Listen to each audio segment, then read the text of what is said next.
Good evening. Welcome to PoliticIt Podcast. Tonight we have Holly Sweeten. And Holly, you're running for District 58 for the Utah House. I sure am. Great to have you. Yes, and thank you so much for having me. Yeah, so why don't we, usually when we start, we kind of want to know more about you. You bet.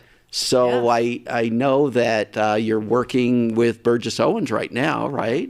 Yes. So why don't you explain what that is, how you got into that, where you grew up, where you were educated. Okay, let me start from the beginning then. Okay. I was born and raised in Salt Lake City. I'm an adult child of a veteran. So we moved around the states when I was growing up. And then when I was in middle school, my dad retired and we moved back to Salt Lake. Oh, is this where he was from then? Yes. Okay. That's right. Okay. Yeah. I later joined the Church of Jesus Christ of Latter-day Saints when I was 18. When you were 18? Yeah. Oh, interesting. Yeah. However, my pioneer heritage is I have a grandfather who came in with Brigham Young. I'm seventh generation Utahn, and there was just a little blip there where our family kind of dwindled away. So I'm the first one to join again. You were? Oh, yeah. That's interesting. So I served a mission in South Africa. In South Africa? Yeah. What period was that? In the mid-'80s. So that was before the apartheid stuff? That was just kind of on the brink of apartheid. Right. That's interesting. Yeah. So where were you at in South Africa? So I was in Durban and in Cape Town. Oh, in Cape Town. That's right. My wife and I went down to Kruger National Park down there, and that was quite an adventure. Beautiful. Yeah. One of the most beautiful places in the world. Yeah. Yeah. Really. So did you have to speak Afrikaans? I didn't. I didn't have to learn Afrikaans. No. All the students, all the children learn both English and Afrikaans in school. So they figured, and they don't teach Afrikaans anymore in the MTC, although they do have the scriptures in Afrikaans. So interesting. Yeah. Yeah, there were some missionaries when I went where they were learning Afrikaans, so that's interesting. I guess with the kind of the shift of the government and things that were going on, that changed it. So then when you came back, you was at University of Utah, or was that later? I was at the University of Utah before I went on a mission. So when I came back, then I moved down to Utah Valley. Okay. Because so many of the return missionaries and friends were, go to Provo. Everybody's in Provo. So I kind of thought, well, okay, I'll go down and check it out, and I never left. Yeah. So you were in.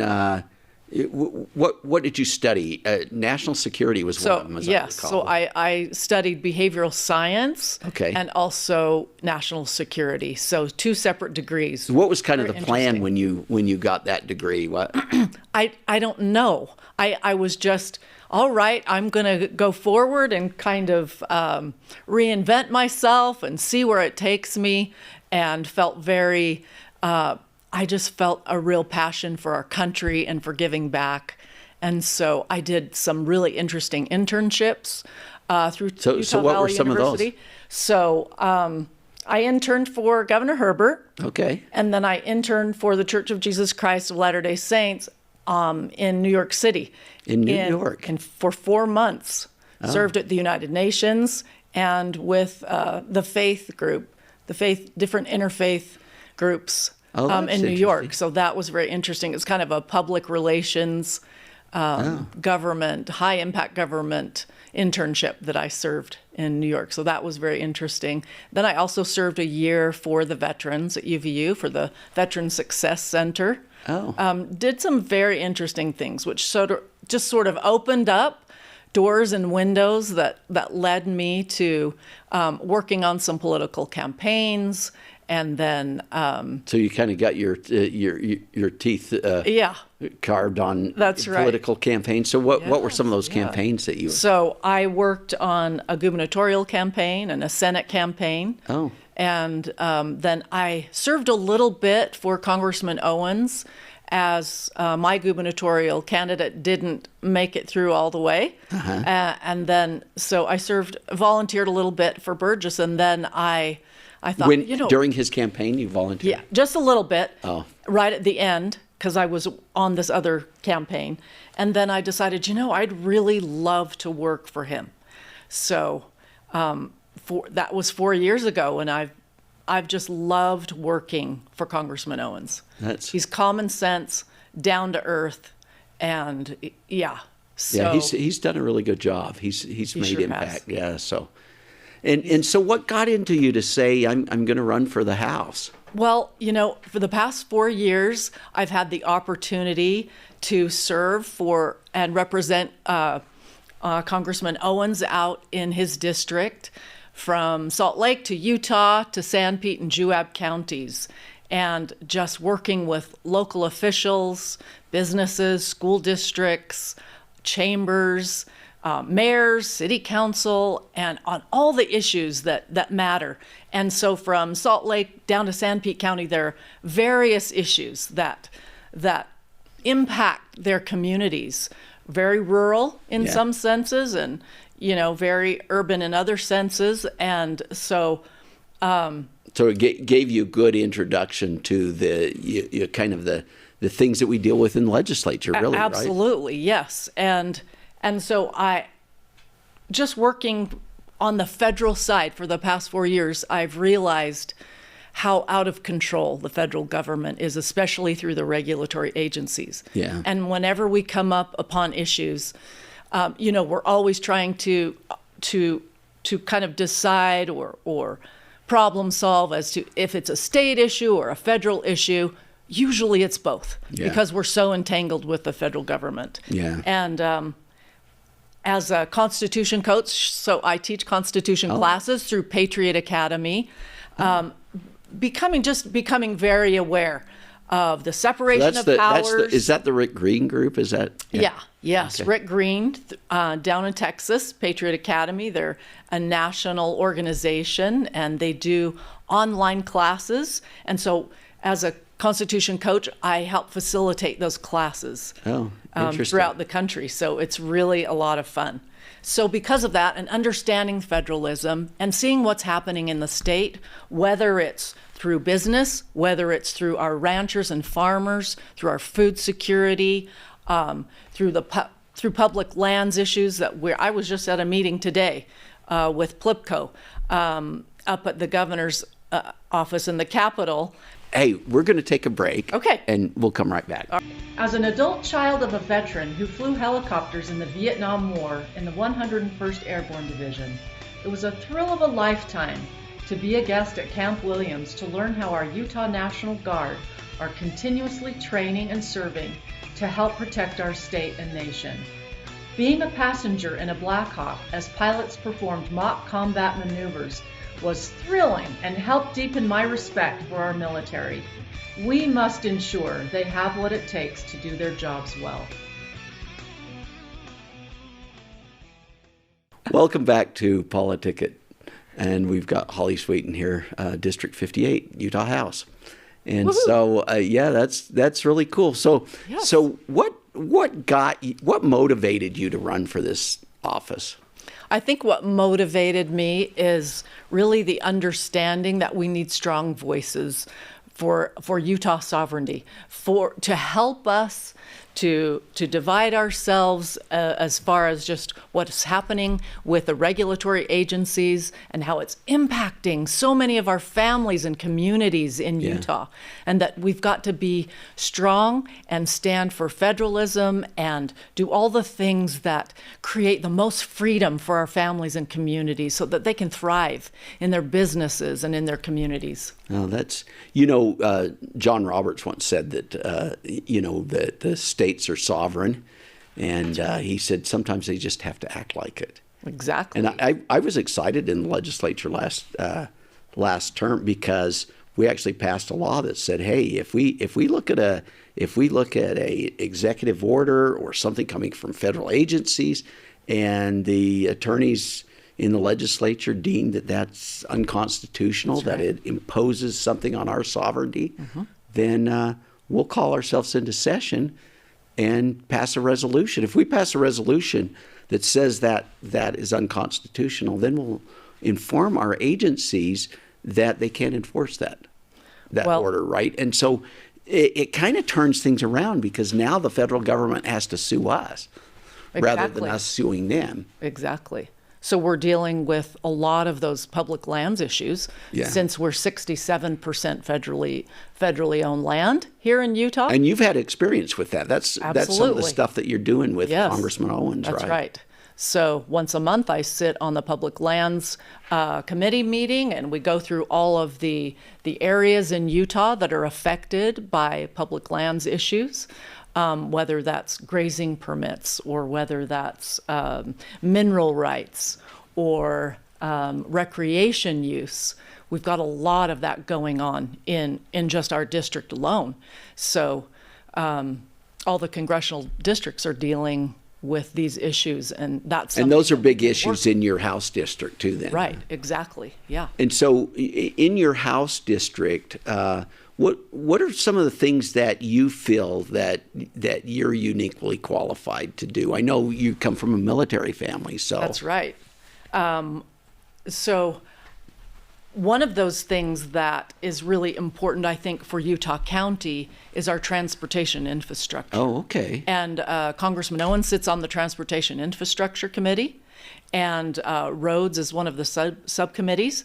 And so I feel like we've got to get a little bit louder in our requests to pay a little bit more attention to Utah County and the fact that as one of the fastest growing counties in the state, we've just got this growth that is surpassing all of the benchmarks that were set 5 So we've got to get on the stick in terms of that infrastructure exactly and planning that out properly and stuff. Right. So your district then, what areas does it cover? It's Linden, Orem, and Provo. Okay.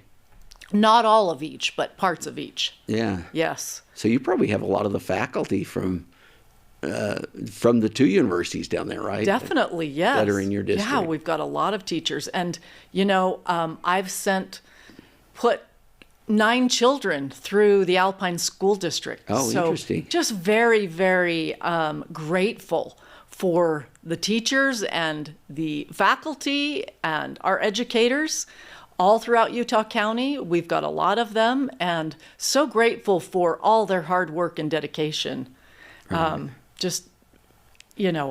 So those are two areas that are really important to you. Absolutely. You got the military, you've got teachers, education, and this transportation, right? Infrastructure. Yeah, that would be a serious issue down there. So what when you're out talking, I know you've talked to a lot of people in your district. You just went through the convention. You came out in first place, right? I came out in second place. Did you? Yes. There were 3 of us. Oh, there are 3 of you. There are 3 of us. So I came out first in the first round, second in the second round. Oh, that's cool. So my opponent and I came out with I had 45% and he had 50-something. So it's not that much difference between the two of you. That's right. So now you're going to a primary. Mm-hmm. And so when you're out talking to individuals in your district, what are the bread and butter issues, the kitchen table issues that they bring up to you? I think it's the things that we've been talking about. I think it's the major growth in Utah County that we've got to grow wisely.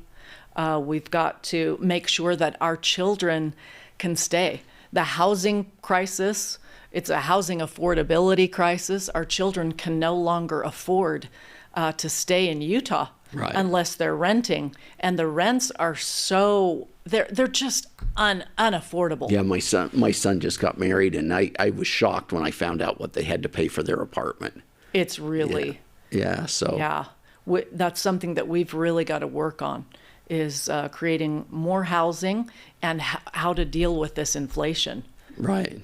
That's the major problem with housing right there, is that we've got this out of control spending at the federal government level, and sometimes we just have to get the government out of the way, don't we? That's true.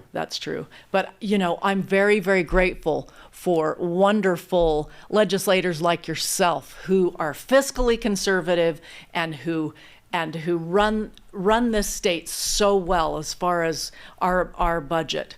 It's really wonderful Yeah, to see that Utah's very good at it. Yeah, that's where we have to be careful, right? We don't want to follow the path of the federal government where, not everything is the responsibility of government, right? No. And so how do we do it wisely, set good policies so that the private sector can work better, right? Exactly. So that families have the maximum freedom under the law to pursue their dreams while keeping a civil society and keeping enforcement and keeping all of the principles and processes in place that can make that happen, right?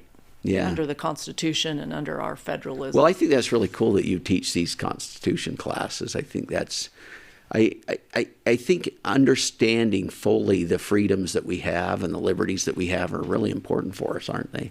They're very important. And on the other side of the coin, the duties and responsibilities that come with that as well. Yeah, that's a good point. Right. Sometimes we put all the onus on government rather than us as individuals, right? Exactly. Yes. And how do we better, become citizens in this great experiment we have that is the United States of America, right? Exactly. I think we've lost where is our responsibility and our duty? Right. It's not just, freedom. Freedom isn't free. Yeah. We have to take responsibility to make sure that our country is free, and that we as citizens give back. We're serving each other. We're making our communities better, and that as we spoke about before here in Utah, we want our children to stay. Yeah. Very good. Well, we're out of time. So why don't you make a final pitch to people that are going to put you in office? I'm Holly Sweeten. I'm running for House District 58. And more than ever, we have to put in good candidates, vet those candidates so that we can have the best people possible to represent us. And I feel like with the skill set that I have, the experience that I have in working as a member of a congressman's staff, that I'm really the person who can do the best job up at the state. I need your vote, and I will continue to earn your vote. Just not when you vote for me, but after I'm elected. I will continue to earn your vote, listen to you, reach out to you, to listen to your concerns and your issues. Once again, I'm Holly Sweeten, running for House District 58, and I need your vote. So get out there and fill out that ballot and have it in by June 25th. We appreciate it so much. Thank you, Holly. Nice having you here, and we'll see you guys next week.